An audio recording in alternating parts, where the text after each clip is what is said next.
Ba'zida shunday bo'ladiki, uy egasi bajarilgan ish uchun pul to'lashdan bosh tortadi. Bunday vaziyatlarda qanday gapirish kerak? Ruscha iboralarni o'rganamiz va jangga tayyorlanamiz.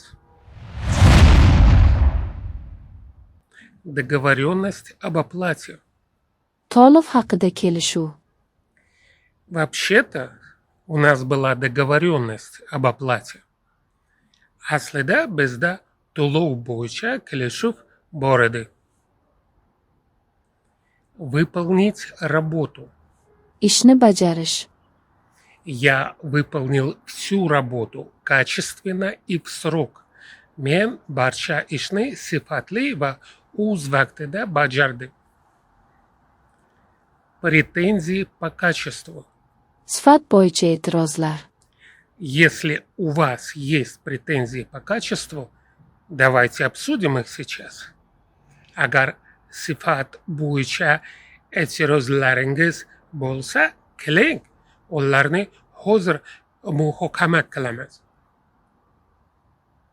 Задержка оплаты. To'lovning kechikishi. К сожалению, я не могу согласиться на задержку оплаты. Afsuski, men to'lovning kechikishiga rozi bo'la olmayman. Расходные материалы. Sarflanuvchi materiallar. Я потратил свои деньги на расходные материалы для вашего ремонта.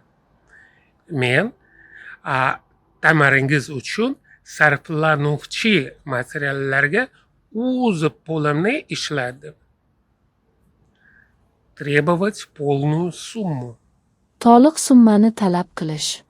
Я требую выплатить полную сумму за оказанные услуги сегодня. Men bugun ko'rsatilgan xizmatlar uchun to'liq summani to'lashingizni talab qilaman.